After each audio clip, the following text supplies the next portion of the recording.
तो हेलो मेरे बच्चों, क्या हाल चाल। नमस्कार, राम राम, लक्ष्मण लक्ष्मण, सीते सीते। मैं हूं सागर बरजातिया और जेई चैलेंजर्स के चक्रव्यूह में आपका बहुत बहुत बहुत स्वागत है।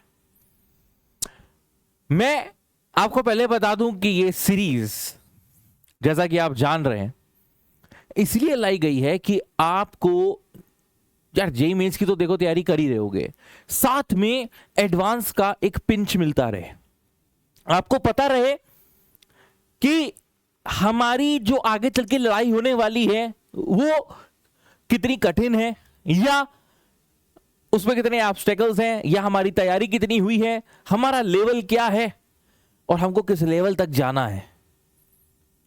इस वीडियो में आपको कुछ ज्यादा क्वेश्चंस नहीं मिलेंगे, जैसा कि आप देख रहे हैं, आप लोगों को सीरीज आपको मालूम है, लेकिन हां, कोशिश यही रही है हम सब टीचर्स की कि आपको एक ऐसे फाइनेस्ट क्वेश्चंस ढूंढ कर दे दिए जाएं जिससे आपका मैक्सिमम टू मैक्सिमम बेनिफिट हो सके।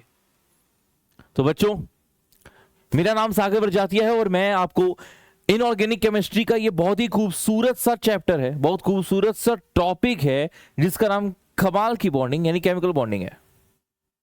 अब काफी चीजें होती हैं या काफी क्वेश्चंस होते हैं इसमें इंटरकनेक्टेड, मतलब अगर आपको जो पूरी की पूरी ब्लॉक केमिस्ट्री मैं कहूं, P block, D and F block, S block, ये हर जगह है। जैसे हम लोग ऑर्गेनिक केमिस्ट्री में हम लोग कहते हैं ना कि यार एल्डिहाइड कीटोन कार्बोक्सिलिक एसिड्स पढ़ना है या किसी का रिएक्शन मैकेनिज्म पढ़ना है तो भैया जीओसी आनी जरूरी है, इजंट इट? जीओसी के बिना कुछ भी नहीं हो सकता। कोई बच्चा ये कहते कि सर हमने जीओसी छोड़ दिया, अब ये बताइए हम हेलोकिन हेलोरीन कर लें, हम हाइड्रोकार्बन कर लें, तो फिर क्या होगा? दिक्कत होगी। उसी तरह से बेटा, अगर कोई बच्चा ये कह दे कि सर हमने देखिए केमिकल बॉन्डिंग नहीं करी है, अब केमिकल बॉन्डिंग नहीं करी है लेकिन हमको जो है महारत हासिल करनी है इनऑर्गेनिक में, हमें उसके जेईई मेंस एडवांस के क्वेश्चंस करने हैं sir, P block D block करना है, तो भाई देखो पॉसिबल नहीं है, संभव नहीं है कतई भी, क्योंकि केमिकल बॉन्डिंग का टच हर किसी चैप्टर में यूज होता ही होता है। तो बच्चों देखो, कुछ क्वेश्चंस में पहला क्वेश्चन क्या है, एडवांस 2020 का सवाल है ये, ठीक है? चूंकि पीवाईक्यू ही होंगे तो हम लोगों को पीवाईक्यू जो लगता है ना एक इंपॉर्टेंट वाले, वो सामने है आपके। एडवांस 2020 का ये क्वेश्चन है, कह रहा है consider the following compounds in the liquid form when a charged comb, अगर चार्ज्ड कोम्ब है, अच्छा मॉलिक्यूल्स पर एक बार नजर मार लो, उसके बाद क्वेश्चन पढ़ो, कह रहा है एक चार्ज्ड कोम्ब है, चार्ज्ड कोम्ब मतलब कहीं ना कहीं यहां पे पोलैरिटीज रहेंगी, हाँ कि ना? कहीं ना कहीं यहां पर क्या है भाई? पोलैरिटीज है, partial positive partial negative, charges हैं, negative positive negative positive, is brought near the flowing stream, मतलब इसके अंदर पहले O2 इन लिक्विड फॉर्म, फिर HF इन लिक्विड फॉर्म, फिर H2O in liquid form, drop by drop गिराया जा रहा है, बगल में ये कंगा रखा है जिसमें कुछ चार्जेस हैं, कह रहे how many of them show deflection, कह रहे कौन डिफ्लेक्शन शो करेगा। तो देखो, इनडायरेक्ट वर्जन पूछना चाह रहा है कि जो डायपोल मोमेंट का एक बहुत इंपॉर्टेंट एप्लीकेशन हम लोग पढ़ते हैं कि if dipole moment is not equal to 0 then that molecule is regarded as a polar molecule, yes और नो? हाँ भाई, बात कर रहे भाई, इधर देखो, है ना? और अगर म्यू 0 है तो क्या कहेंगे? Non polar molecule. Mu equal to 0 basically कब होता है? रेगुलर ज्योमेट्रीज में। रेगुलर ज्योमेट्रीज का मतलब जिसके पास लोन पेयर नहीं होता है, यानी कि AXN, ये A क्या है? Central atom without any lone pair. X क्या है? सेम नंबर ऑफ, मतलब similar kind of atoms, like SF6, like CCl4, है ना? CCl4 क्या है? Perfect example. PCl5 perfect example. SF6, BeCl2, BCl3, AlCl3। लेकिन अगर हम तुमसे कहें SO2 तो पॉसिबल नहीं है, क्योंकि SO2 में डिस्टॉर्शन हो रहा है, इरेगुलर ज्योमेट्री है। CO2 में 0 हो रहा है, तो जो पोलर मॉलिक्यूल होगा यानी कि जिसमें लोन पेयर होगा वो ज्योमेट्री को डिस्टॉर्ट करेगा, और जो पोलर मॉलिक्यूल होगा वही ना तो डिफ्लेक्शन दिखाएगा इससे। क्यों भैया, समझे कि नहीं? यहां पे पोलैरिटीज हैं तो यहां पर भी पोलर मॉलिक्यूल होना चाहिए। पोलर मॉलिक्यूल का मतलब कुछ तो डाइपोल मोमेंट हो, डाइपोल मोमेंट जीरो ना हो जाए। भाई dipole moment is a vector quantity, equal opposite forces cancel out each other, तो dipole moment not equal to zero, यानी कि डाइपोल मोमेंट कुछ ना कुछ तो है। कितना कम है कितना ज्यादा है उससे मतलब नहीं है, लेकिन कुछ तो होना चाहिए, कुछ होगा, पोलैरिटीज होंगी, मतलब पार्शियल पॉजिटिव पार्शियल नेगेटिव होगा, और जिसकी वजह से यहां पर डिफ्लेक्शन होगा। तो तुम्हें यहां पर क्या चेक करना है? डिफ्लेक्शन कौन शो करेगा एक बार फिर से बताओ? इर्रेगुलर ज्योमेट्री वाला, यानी कि जिसके पास सेंट्रल एटम पे लोन पेयर हो, या ये कह लें जिसमें म्यू नॉट इक्वल टू 0 हो, है ना? पक्का? आओ देख लें। तो O2 गया बेटा, घुस गया। O2 क्या है? O2 में कहीं ना कोई भी पार्शियल पॉजिटिव पार्शियल नेगेटिव लिख सकता हूं क्या? मैं नहीं लिख सकता। भाई डाइपोल मोमेंट का जन्म तभी होगा ना जब इलेक्ट्रोनेगेटिविटी डिफरेंस होगा। अब O2 में कहां से इलेक्ट्रोनेगेटिविटी डिफरेंस ले आऊं मैं? तो पार्शियल पॉजिटिव पार्शियल नेगेटिव कहां से ले आऊं? कतई नहीं ला सकता। हटाओ भाई, फेंको इसको उठा के। HF is a molecule. मेरे हिसाब से जब HF हम लोग पढ़ाते हैं तो, या डाइपोल मोमेंट हम लोग जब टॉपिक पढ़ाते हैं तो HCl हो गया, HBr हो गया, HI हो गया, HF हो गया, ये हम लोग का एक स्टैंडर्ड एग्जांपल रहता है ना? इलेक्ट्रोनेगेटिविटी डिफरेंस इधर ज्यादा है तो F के ऊपर पार्शियल नेगेटिव आएगा। ये डाइपोल मोमेंट इसका कुछ ना कुछ होगा, क्या होगा उससे फर्क नहीं पड़ता है, वो तुमको निकालने को कह ही नहीं रहा है। हाँ बस ये होगा, तुम्हें इतना मालूम होना चाहिए। H2O में होगा, H2O में बिल्कुल होगा। क्यों भैया? भैया दो दो लोन पेयर हैं, ज्योमेट्री को डिस्टॉर्ट करेंगे, बेंट शेप बनाएंगे, तो कहीं ना कहीं कुछ ना कुछ तो भाई म्यू होगा। तो इन सारे केसेस में क्या है? Mu not equal to 0, mu not equal to 0। और NH3 में भी देखिए, HF हो गया, H2 हो गया, NH3 क्या है? Pyramidal geometry. क्या कहते हो? म्यू 0 होगा? नहीं sir, mu not equal to 0। H2O2 book like structure, ये देखिए, mu not equal to 0। CCl4 घुस गया, खत्म। CCl4 में क्या है? कार्बन के आउटरमोस्ट में 4 इलेक्ट्रॉन, 4 Cl, रेगुलर ज्योमेट्री, गया गया गया गया, खत्म, फिनिश। CHCl3 हाँ बिल्कुल होगा। क्यों? क्योंकि भैया ये देखो, हर तरफ इक्वल अपोजिट नहीं है। इस Cl की जगह यहां पर H आ चुका है, जिसकी वजह से इसका dipole moment not equal to 0 है, यानी कि इसका भी नॉट इक्वल टू 0, यानी कि ये भी डिफ्लेक्शन दिखलाएगा। अब C6H6 ये बहनजी हो गई, और बहनजी क्या है? एक regular geometry, dipole moment equal to 0। C6H5Cl इसका भी कुछ ना कुछ होगा, क्योंकि यहां पर क्या आ गया बच्चों? पार्शियल नेगेटिव पार्शियल पॉजिटिव, तो यहां पर भी म्यू नॉट इक्वल टू 0। 1 2 3 4 5 6, तो जिसका करेक्ट आंसर है वो है 6। मतलब कि इनमें से टोटल 6 मॉलिक्यूल्स हैं जो डिफ्लेक्शन शो करेंगे। तो एक बहुत ही प्यारा क्वेश्चन है डाइपोल मोमेंट के एप्लीकेशंस पर। तो क्या एकदम मतलब तड़ाकेदार लगा क्या क्वेश्चन है? मतलब दिमाग की नसें थोड़ी सी उलझी कि नहीं उलझी? चलो खैर, नेक्स्ट क्वेश्चन में हो सकता है उलझ जाए। अच्छा ऐसा करो ना, क्वेश्चन आपके सामने है और मेरे हिसाब से आप कहीं ना कहीं जो अगर जेई की सिंसियरली तैयारी कर रहे हो, केमिकल बॉन्डिंग तो अब तक या तो पढ़ रहे होगे, आधे में हो गए, या पढ़ चुके होगे, इजंट इट? पॉज करो वीडियो और मुझको सॉल्व करके बताओ आंसर क्या है कमेंट बॉक्स में, तब तक मैं देखता हूं। देखो एडवांस 2023 का ये सवाल है, लेटेस्ट नया बढ़िया। Among I3 plus SiO4 4 minus SO2Cl2 XCF2 SF4 ClF3, मतलब बहुत सारे मॉलिक्यूल दिए हैं। The total number of species having sp3 hybridised central atom. तो देखो क्वेश्चन में कठिनाई नहीं होगी, लेकिन हमको ना इतने सारे जब मॉलिक्यूल्स दिए होते हैं तो हमारे पास चांसेस ये होते हैं कि हम कहीं कहीं कोई सिली मिस्टेक कर दें, इसी बात का वो फायदा उठाएगा और आपके मार्क्स काट लेगा।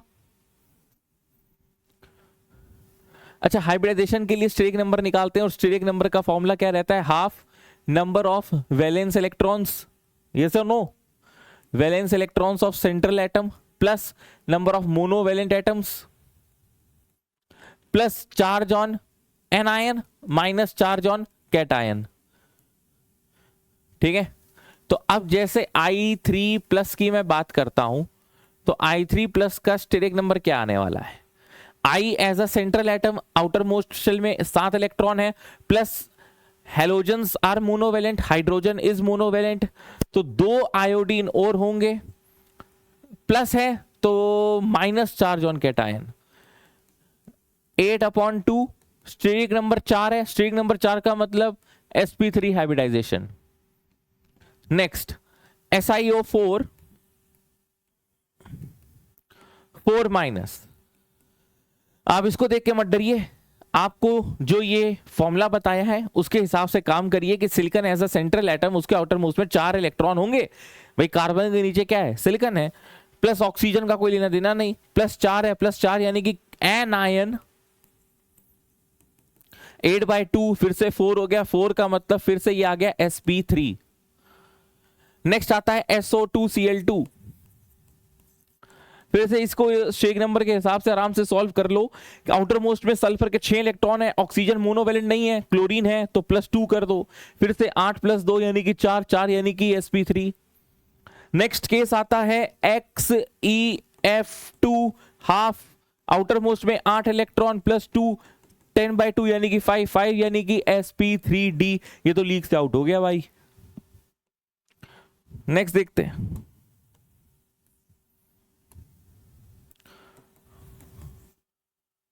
SF4 1/2 6 + 4 मोनोवेलेंट हेलोजन्स, 10/2 यानी कि sp3d। 6 ClF3। अच्छा, ये कुछ मॉलिक्यूल्स तो ऐसे होंगे जो यार तुम लोग इतनी बार प्रैक्टिस कर चुके हो कि मेरे हिसाब से मॉलिक्यूल को देखकर समझ जाओगे अरे यार इसका हाइब्रिडाइजेशन तो इतना है। ये सब एनसीईआरटी बेस्ड है यार, ये जितने मॉलिक्यूल्स मैं निकाल रहा हूं सारे एनसीईआरटी बेस्ड है। मुझे नहीं लगता कि तुम लोग को प्रॉब्लम रही होगी इस क्वेश्चन को सॉल्व करने में। तो भैया ये थोड़ा सा गड़बड़ा गया। अब ये बताओ, कोऑर्डिनेशन आ गया है, कोऑर्डिनेशन मॉलिक्यूल NiCO4, इसमें अलग तरीका रहता है हाइब्रिडाइजेशन निकालने का। निकिल का एटॉमिक नंबर 28 है, तो this contains 3d8 4s2 as an electronic configuration. इसमें लिगेंड्स की कहानी रहती है। ये रहता है बच्चों आपका लिगेंड, ये रहता है आपका बच्चों सेंट्रल मेटल एटम। तो अब इस क्वेश्चन में क्या हुआ है कि केमिकल बॉन्डिंग को जोड़ दिया गया है कोऑर्डिनेशन कंपाउंड के साथ, और ये मिक्सचर क्वेश्चन है और एडवांस शायद इसी चीज के लिए माहिर है और जाना जाता है और फेमस है। तो भैया लिगेंड कौन से नेचर का है? 2 तरीके के नेचर होते हैं, एक होता है स्ट्रॉन्ग फील्ड लिगेंड और एक होता है वीक फील्ड लिगेंड। ये कैसे पता चलता है कि कौन स्ट्रॉन्ग है कौन वीक है? इसके लिए हम लोग को स्पेक्ट्रोकेमिकल सीरीज याद करनी रहती है। जो एक्सट्रीम राइट हैंड साइड में होते हैं वो वहां पर स्ट्रॉन्ग फील्ड लिगेंड होता है, CO extreme right hand side में है, स्ट्रॉन्ग फील्ड लिगेंड होता है। And being a strong field ligand it will try to pair the electron. और जैसे अगर मैं आपको बताऊं तो 3d8 का क्या तात्पर्य है? 1 2 3 4 5 6 7 8, और ये रहा आपका 3d8, ये रहा आपका 4s2। बच्चों ये अंदर भागेगा CO के प्रेजेंस में, स्ट्रॉन्ग फील्ड लिगेंड के प्रेजेंस में, ये पूरा खाली हो जाएगा तो ये दोनों भी अंदर भाग जाएंगे। तो देखा ये जाएगा कि because of the presence of CO as a ligand ये सब कुछ पेयर्ड हो गया। 3d8 4s2 की जगह 3d10 4s0 हो चुका है। और अब अगर तुम CO के 4 लोन पेयर्स को यहां पर भेजते हो तो आप देख पा रहे हैं कि 4s के बाद 4p यहां पर खाली पड़ा है, तो sp3 हाइब्रिडाइजेशन होगी। अच्छा हाँ, एक बात और, इसका रिप्रेजेंटेशन हम लोग ऐसे ना करके इस तरह से दिखाते हैं। ये क्रॉस करके या डॉट्स करके, ताकि कहीं कोई कंफ्यूजन ना पैदा हो जाए। तो अभी तक लीक से बाहर हैं हमारे पास, ये बिल्कुल नहीं, ये बिल्कुल नहीं, हमको sp3 ढूंढना था। नेक्स्ट आते हैं XeO2F2,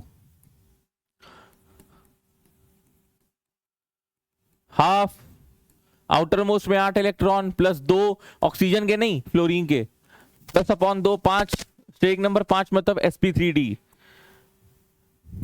ये हमारा 8वां मॉलिक्यूल है। 9वें मॉलिक्यूल पे आते हैं, PtCl4 2-। अगेन बच्चों एक और कोऑर्डिनेट कंपाउंड दे दिया गया है, PtCl4 2-। देखो जब आप डी ब्लॉक एलिमेंट्स में जाते हो ना, तो उसमें लाइक 3D सीरीज होती है, फिर 4D सीरीज होती है, फिर 5D सीरीज होती है, फिर 6D सीरीज होती है, ऐसा रहता है। तो निकिल है, फिर पैलेडियम है, फिर प्लैटिनम है। अब जैसे अगर निकिल का 3D8 4s2 है, तो इसका क्या होगा 4D8 5s2, भाई एक नीचे चलेगा ना एक पीरियड। प्लैटिनम में क्या होगा 5D8 6s2। अब यहां पर ये होता है एक थोड़ा सा एक्सेप्शनल केस, इनऑर्गेनिक हो और थोड़ा सा एक्सेप्शन ना हो, तो ऐसे कैसे मजा आएगा। और शायद यही एक ऐसा केस है जिसमें बच्चा फंसा होगा। PtCl4 2-, उसने देखा, उसने सोचा यार Cl तो वीक फील्ड लिगेंड है, लेकिन नहीं, 4D 5D सीरीज के लिए सारे लिगेंड स्ट्रॉन्ग फील्ड लिगेंड रहते हैं। यहां पर क्लोरीन होता तो वीक है, मैं ये नहीं कह रहा, होता तो WFL है, लेकिन भैया 5D सीरीज एलिमेंट के साथ ये स्ट्रॉन्ग फील्ड लिगेंड की तरह एक्ट करेगा। अब अगर उसकी तरह एक्ट करेगा तो इसमें इसकी वो क्या आएगी, sp3 आएगी या क्या आएगी, ये जानना बहुत जरूरी है ना। तो एक बार ऐसा करो, मैं इंग्लिश साइड हटता हूं, खुद दिमाग लगा कर देखो कि क्या हो सकता है, क्या वाकई में इसकी sp3 है या कुछ और है, dsp2 है, क्या है। क्या निकाला, क्या निकाला भाई, इलेक्ट्रॉन अंदर भेज दिए, इलेक्ट्रॉन अंदर भेज दिए तो सर sp3 आ गया।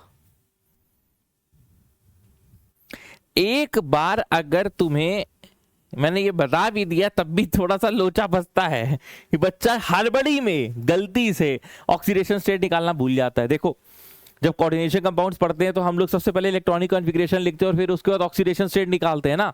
अब यहां पे ऑक्सीडेशन स्टेट निकिल का कितना था, निकिल का ऑक्सीडेशन स्टेट यहां 0 है क्योंकि कार्बोनिल एज अ लिगेंड है, और carbonyl as a ligand neutral ligand है, इस पे कोई चार्ज नहीं है। लेकिन यहां पर x -4 इज इक्वल टू -2, तो x इक्वल टू +2 है, और इस +2 की वजह से होने क्या वाला है, ये जो 5D86S2 है ये Pt2 प्लस आ जाएगा 5D86S0। 1 2 3 4 5 6, 1 2 3 4 5 6 7 8, और चूंकि ये as a strong field ligand की तरह काम करेगा, चूंकि ये as a strong field ligand की तरह काम करेगा, तो यहां पर हो जाएगी पेयरिंग। ये कूद कर जाने वाला है अंदर, ये कूद के अंदर जाएगा, ट्यों ट्यों ट्यों ट्यों ट्यों ट्यों ट्यों, ये ट्यूं और ये टिश। तो भाई क्या बन रहा है, DsP2, this will also go out of league, DsP2, ये भी चला गया, ये भी चला गया, हमें sp3 चाहिए था। XeF4 पर नजर डालो, अगर ये मॉलिक्यूल नंबर क्या था भाई, ये मॉलिक्यूल नंबर 10, XeF2 है ना, XeF4 है, सॉरी, क्या लगता है, बिल्कुल नहीं सर, 8 तो यही हो गए, +4 इसके हो गए, 12, यानी कि sp3d2 हो गया सर, तो खतरनाक है।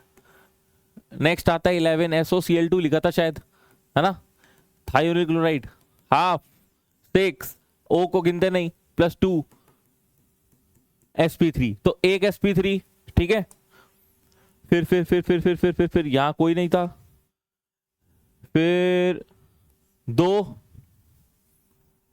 फिर 3 4 5,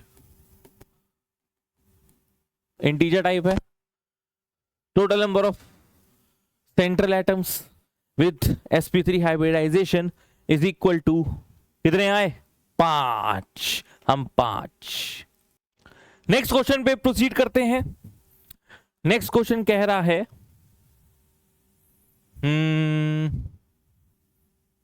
हाँ, ये कौन से ईयर का है भाई? ये आपका ईयर ये 2017 का है शायद। हाँ, तो भाई जे एडवांस 2017 का ये प्यारा सा सुनहरा सा क्वेश्चन है।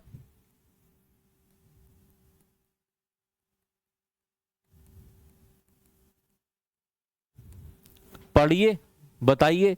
कुछ ऐसा भी नहीं है कि बहुत ज्यादा ही कठिन पूछा हो, बट एडवांस होता है ना तो नाम थोड़ा लोचा करता है दिमाग में। अगेन इंटीजर टाइप क्वेश्चन है। The sum of the lone pairs of the electrons, sum of number of lone pair of electrons on each central atom. इसमें इन सब का सम कर दो। बक बक बक बक बक। Again silly mistake is the key here again. Tellurium, अरे ये कहाँ है? अरे ये उससे टीप, यानी कि आउटर मोस्ट में होंगे 6 इलेक्ट्रॉन, 2 और आ गए, हो गए 8 इलेक्ट्रॉन। 1 2 3 4 5 6 7 8 वैकेंट ऑर्बिटल है, आराम से ले जाओ। एक्सपेंडेड ऑक्टेट हो सकता है, और हर एक ब्रोमीन को 1 इलेक्ट्रॉन चाहिए होता है ऑक्टेट कंप्लीट करने के लिए। तो ये सारे के सारे क्या बनाएंगे? सिंगल बॉन्ड बनाएंगे, सिंगल बॉन्ड बनाएंगे, सिंगल बॉन्ड। तो 1 2 3 4 5 6 चाहिए थे हमको। कौन सी ज्योमेट्री बतानी है या हाइब्रिडाइजेशन बतानी है? हमको तो ये बताना है लोन पेयर बच रहा है। हाँ भाई, 1 लोन पेयर बच रहा है। इसको ऐसे भी कर सकते हैं, 8 से डिवाइड करने वाला मेथड भी लागू हो सकता है ना। इसमें ये थोड़ा इजी लगा, मैंने कर दिया।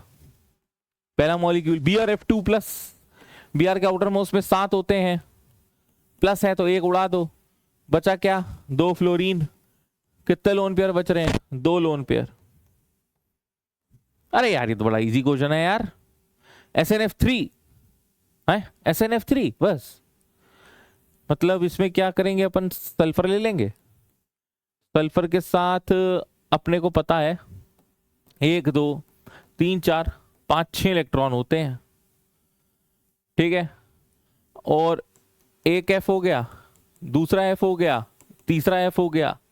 अब भाई नाइट्रोजन को जो ना चाहिए होते हैं 3 इलेक्ट्रॉन ऑक्टेट कंप्लीट करने के लिए, तो ये तो भाई ट्रिपल बॉन्ड बनाने वाला है।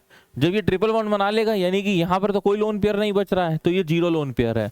अब देखो बच्चा यहां गलती कर सकता है, 8 से डिवाइड वाला मेथड में करोगे तो ठीक है बच जाओगे, अगर इस तरह से करोगे तो हो सकता है दिमाग में कंफ्यूजन रहे और आप शायद सिंगल बॉन्डेडली अपना दबाओ नाइट्रोजन के साथ सल्फर, ये गड़बड़ हो सकता है मामला। XCF3 माइनस, तो XC का आउटरमोस्ट में 1 2 3 4 5 6 7 8 होते ही होते हैं। एक और ले लो, 1 इलेक्ट्रॉन माइनस है ना, और 3 फ्लोरीन है, तो भैया 1 फ्लोरीन है, ये 2 फ्लोरीन है, ये 3 फ्लोरीन है, बच्चे कितने? 3 लोन पेयर। तो 1 + 2 + 0 + 3 टोटल कितना हो गया? 6 लोन पेयर्स बच रहे हैं, 6 लोन पेयर्स। और यही हम लोग को निकालना था कि सारे सेंट्रल एटम्स, सारे मॉलिक्यूल्स में जो सेंट्रल एटम है उसके लोन पेयर्स का समेशन करना था हमें। चेक कर लो, आपका भी आ रहा है ये आंसर। अब नेक्स्ट क्वेश्चन पे आते हैं। एडवांस 2022 का तगड़ा सवाल है ये, ठीक है, लिख के ले लो। ये क्वेश्चन जो है बहुत तगड़ा क्वेश्चन है ये। आपको इसमें बताना है, देखो होता क्या है कि अक्सर हम लोग मॉलिक्यूलर ऑर्बिटल जो पढ़ के जाते हैं उसमें हम लोग bond order, bond length, O2 + O2 - इस तरह के क्वेश्चंस की बहुत ज्यादा प्रैक्टिस करे होते हैं, ठीक है। बहुत ज्यादा क्या पूछ लेगा? इलेक्ट्रॉनिक कॉन्फ़िगरेशन का लोचा पूछ लेगा, होमोन्यूक्लियर नहीं तो हेट्रोन्यूक्लियर पूछ लेगा, CO नहीं तो CO+ पूछ लेगा, यही ना होता क्या भाई? अलग ही खेल खेल दिया 2022 में। नोडल प्लेन्स 2 एडवांस के रिस्पेक्ट पे अच्छा क्वेश्चन है, लेकिन इसमें और गंभीर बात ये कर दी, अभी आप ऑप्शंस पढ़ोगे तो आपको समझ में आएगा। पहली बात, more than one correct. Options क्या है? More than one correct. तो बच्चे की पहले ही मोरल डाउन हो जाता है कि यार एक से ज्यादा ऑप्शन सही हो सकते हैं। तो इसमें आपकी होनी चाहिए तगड़ी knowledge. One of the best question of IOC till now with respect to chemical bonding, और वो भी अच्छा खासा, डिफिकल्टी लेवल भी सही है, बढ़िया है। ऑल्दो प्योर एमओटी से है, लेकिन उसमें भी उसका डेप्थ चाहिए यहां पे। एक बार क्वेश्चन पढ़ो, कह रहा है for diatomic molecules the correct statements about the molecular orbitals form by the overlap of two 2pz orbital is यार। 2pz की बात कर रहा है, 2pz, यानी कि z एक्सिस को इंटरन्यूक्लियर एक्सिस मानकर कुछ काम कर रहे हैं ये लोग।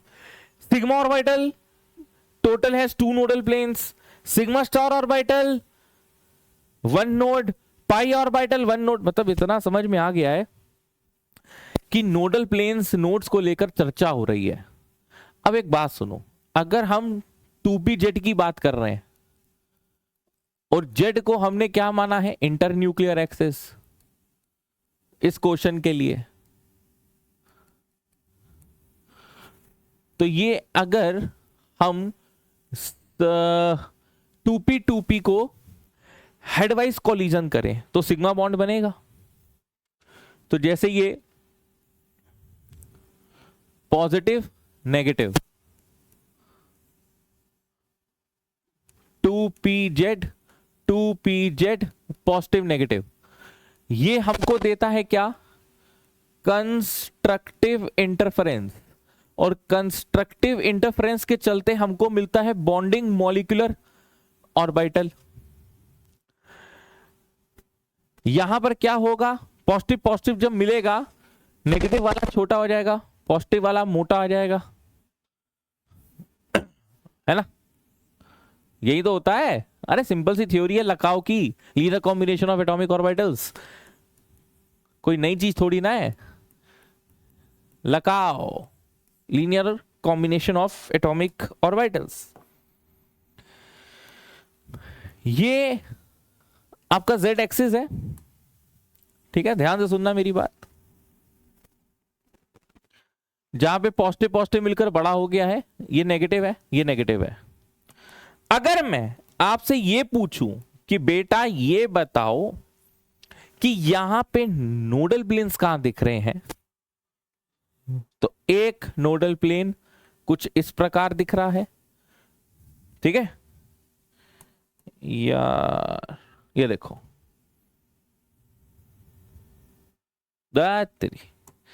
इसी से बना देते हैं। एक नोडल प्लेन ये दिख रहा है, एक नोडल प्लेन ये दिख रहा है। मानते हो कि नहीं मानते हो? 2 नोडल प्लेन्स हैं यहां पे। There are 2 nodal planes. अब ये तो बात हो गई हमारे सिग्मा 2pz की। ओके, नेक्स्ट हम चर्चा करते हैं इसी में। मान लो ऐसा भी तो हो सकता था ना सर जी कि इसका पॉजिटिव इसका नेगेटिव किसके साथ टकरा रहा है? इसके नेगेटिव इसके पॉजिटिव के साथ। हाँ तो कोई बात नहीं, it comes out to be destructive interference. यदि डिस्ट्रक्टिव इंटरफेरेंस होगा तो एंटी बॉन्डिंग मॉलिक्यूलर ऑर्बिटल बनेगा। तो इसमें क्या लोचा होने वाला है? दिल थाम के बैठ जाइए। Z as an internuclear axis मांग लिया। अब पॉजिटिव नेगेटिव एक दूसरे को काटने को दौड़ते हैं, है ना? मानते हो ना?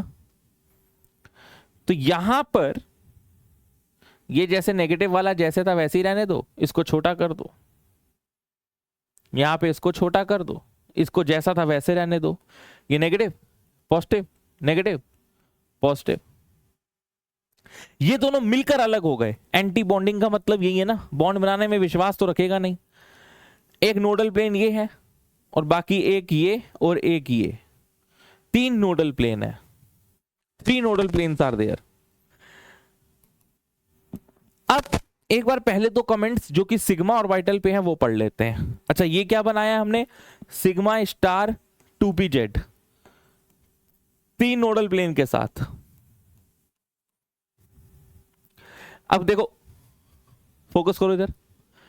Sigma orbital has total 2 nodal planes. क्या ये सच है? क्या ये सच है? हाँ भाई, सिग्मा 2pz में 2 नोडल प्लेन्स आ रहे थे। सिग्मा 2pz में 2 नोडल प्लेन्स आ रहे हैं, ये बात तो सही है। Sigma star orbital has 1 node in the exact plane containing the molecular axis. ये देखो, ये लोचा है। लोचा क्या है कि ये अगर जेड एक्सिस है, ये अगर जेड एक्सिस है, तो ये जो प्लेन बना है ये कहां बना है? ये पर्पल वाली लाइन कहां बनी है? एक्स वाई प्लेन में। भाई जेड में जहां पर उसकी प्रोबेबिलिटी मैक्सिमम है, जहां पे वो लाई कर रहा है पी जेड, वहां थोड़ी ना आपको नोड मिल जाएगा यार। है गलत बात कर रहे हो भाई। ऊपर से 1 नहीं 3 नोडल प्लेन है। ये जो बात लिखी है ना, ये गलत लिखी है। ये एक्स वाई प्लेन होता और साथ में यहां 3 नोडल प्लेन साक्षात लिखे होते तो बात अलग होती। इसलिए ये गलत हो गया। सी में आए, ठीक है, सी में आए। पाई ऑर्बिटल। अच्छा चलो, पाई का भी झंझट खत्म कर ही देते हैं। पाई कैसे बनेगा? सोच कर देखो, सोच कर देखो, पाई कैसे बनेगा? पाई बन रहा होगा जब आपके 4 लोब्स टकरा रहे होंगे, और जैसे आप मान लो z as an internuclear axis ये है, ठीक है, z एक्सिस है, तो चाहे आप ये 2px ले लो, चाहे आप 2py ले लो, पॉजिटिव नेगेटिव आपस में ओवरलैप करते हुए दिखाओ। एज अ रिजल्टेंट आपको क्या मिल रहेगा बताइए? एज अ रिजल्टेंट आप देख रहेंगे पॉजिटिव पॉजिटिव मिलकर ऐसे मोटे से हो जाएंगे, गुच्ची गुच्ची गुच्ची। ये नेगेटिव नेगेटिव मिलकर एकदम ये ऐसे मोटे मोटे हो जाएंगे, गुच्ची गुच्ची गुच्ची, ठीक है ना। और ये रहा आपका जेड एक्सिस के अलोंग। ये क्या है आपका? ये जो है ना, ये जेड एक्सिस के अलोंग क्या है? ये नोडल प्लेन है। यस, जेड एक्सिस के अलोंग एक नोडल प्लेन दिख रहा है ना पास होता हुआ, parallel to the molecular axis.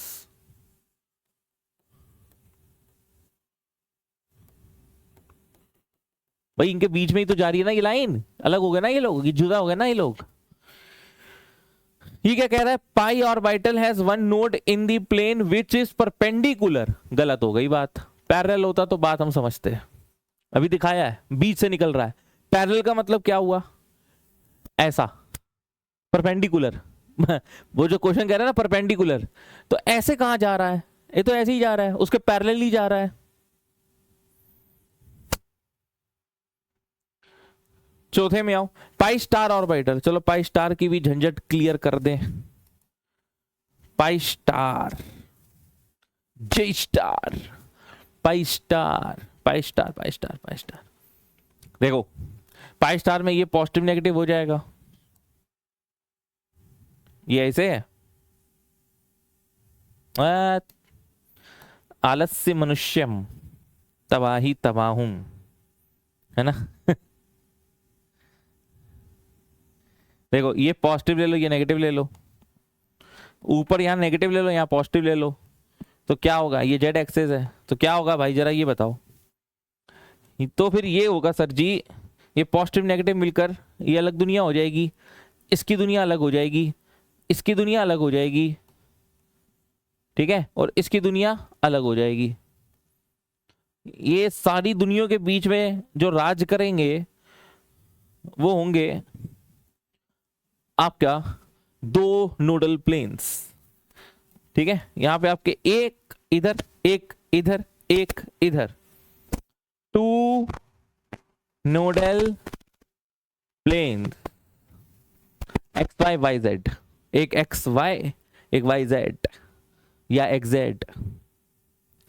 अब ये हमसे क्या कह रहा है? देखो ये हमने बनाया था पाई 2pz, ये हमने बनाया है पाई स्टार 2p। अरे जेड कहां से ले आया? ये पाई 2p है, ये पाई स्टार 2p है, ठीक है। तो pi star orbital has 1 node, गलत, दो नोडल प्लेन इन एक्स वाई प्लेन। अच्छा एक नोडल प्लेन तो एक XY में है ही है ना, कंटेनिंग द मॉलिक्यूलर एक्सिस। ये बात तो सही है, ये बात तो सही है यार। XY प्लेन में भाई एक नोडल प्लेन XY में है, एक तुम YZ मान लो या ZX मान लो, तो XY में तो है ना, XY में तो एक ही है ना, तो ये बात भी सच है। तो इसका करेक्ट आंसर A और D है। तो भैया ये जो है ना क्वेश्चन जो तगड़ा वाला है ना, बढ़िया। चलो नेक्स्ट देखते हैं एडवांस 2016 का according to molecular orbital theory. ये तो आप खुद भी ट्राई कर सकते हैं। जैसे C2 की अगर मैं बात करूं, sigma 1s, sigma star 1s, sigma 2s, sigma star 2s और 14 या 14 से लेसर इलेक्ट्रॉन्स के लिए पहले क्या आता है, पहले आता है पाई 2px equal to pi 2py और उसके बाद आता है आपका सिग्मा 2pz। तो 2 4 6 8 10 12 ये C2 है, लेकिन बात हो रही है C2 to 2 माइनस की, तो ये 2 इलेक्ट्रॉन वहां भी आ गए। तो ये क्या डायमैग्नेटिक है? हाँ भैया, अंत तक सब कुछ पेयर्ड हो रहा है, देख लो आराम से, अंत तक सब कुछ पेयर्ड हो रहा है। तो जी हाँ, ये डायमैग्नेटिक है। अब कह रहा है O22 plus is expected to have a longer bond length than O2। तो O2 का टोटल नंबर ऑफ इलेक्ट्रॉन है 16। अब हम जानते हैं 14 के रिस्पेक्ट पे जो बॉन्ड ऑर्डर होता है वो होता है 3, 15 का हो जाएगा 2.5 और 16 का कितना हो जाएगा बॉन्ड ऑर्डर 2। और यहां पर O22 प्लस की भी बात हो रही है।